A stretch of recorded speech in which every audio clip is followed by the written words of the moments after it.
Assalamualaikum warahmatullahi wabarakatuh. Apa kabar anak-anak hebat? Semoga selalu sehat walafiat ya.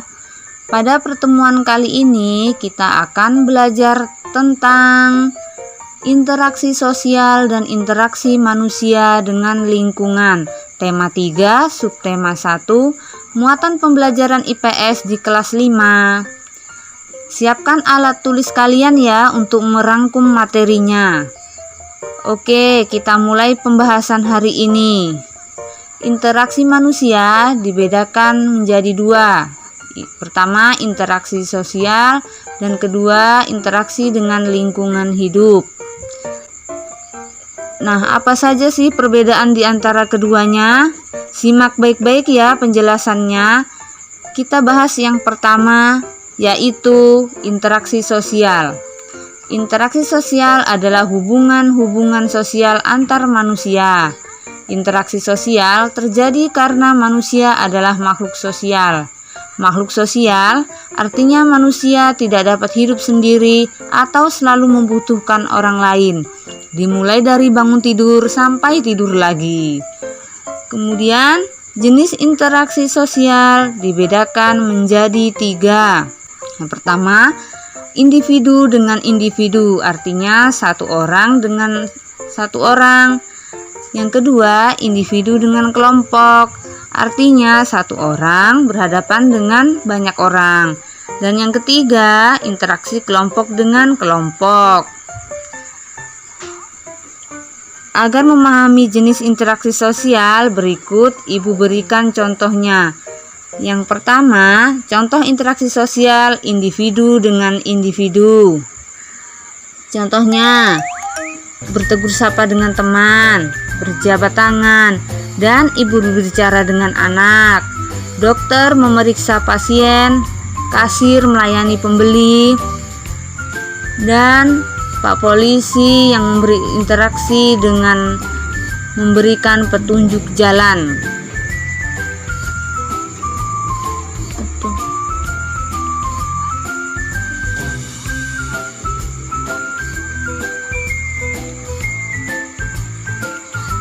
Kemudian, contoh interaksi sosial individu dengan kelompok. Misalnya, guru sedang mengajar muridnya, yang berarti gurunya 1, siswanya banyak. Kemudian, ustadz sedang ceramah di depan jamaah.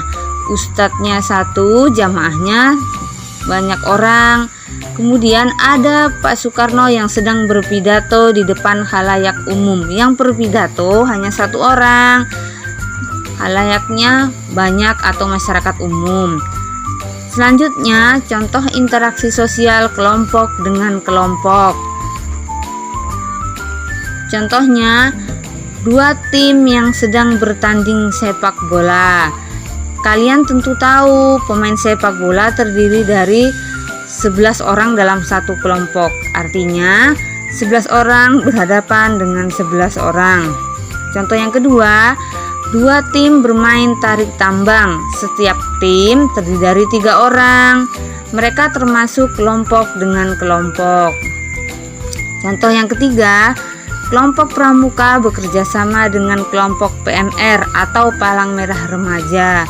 Artinya, kelompok pramuka terdiri dari banyak orang dan kelompok PMR juga terdiri dari banyak orang. Jenis interaksi sosial yang kedua adalah interaksi dengan lingkungan hidup. Interaksi dengan lingkungan hidup merupakan interaksi antar manusia dengan lingkungan yang terbentuk secara alami. Gunung, sungai, rawa, dan sejenisnya. Contoh interaksi dengan lingkungan hidup atau alam yang pertama yaitu petani menggarap lahan pertaniannya, yang artinya petani berinteraksi dengan sawah. Yang kedua, nelayan mencari ikan di laut.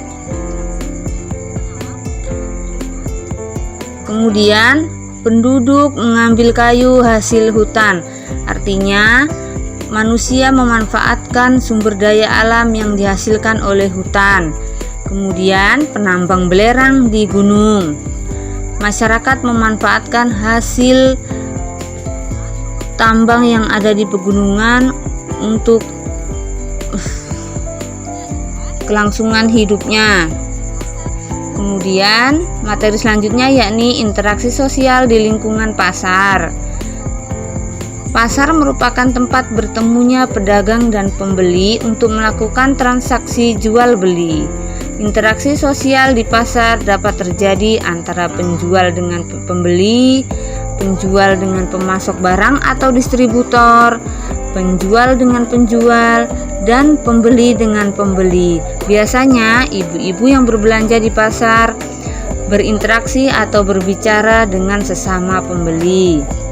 Penjual dan pembeli yang ada di pasar berasal dari berbagai suku, agama, dan tingkat sosial ekonomi.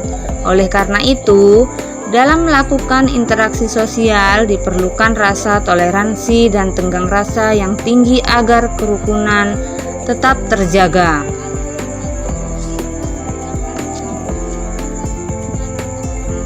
Mengapa perlunya sikap toleransi dan tenggang rasa?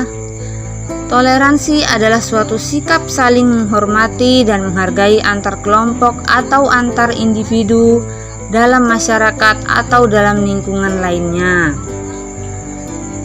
Tenggang rasa adalah suatu sikap hidup dalam ucapan, perbuatan, dan tingkah laku yang mencerminkan sikap menghargai dan menghormati orang lain. Selanjutnya, apa sih manfaat sikap toleransi dan tenggang rasa itu? Di antaranya, kerukunan akan terjaga, persatuan dan kesatuan akan meningkat. Ketiga, aktivitas berjalan lancar, dan yang keempat, kehidupan terasa damai. Terima kasih. Alhamdulillah, pembahasan hari ini tema 3 subtema 1 telah selesai. Semoga bermanfaat ya. Wassalamualaikum warahmatullahi wabarakatuh.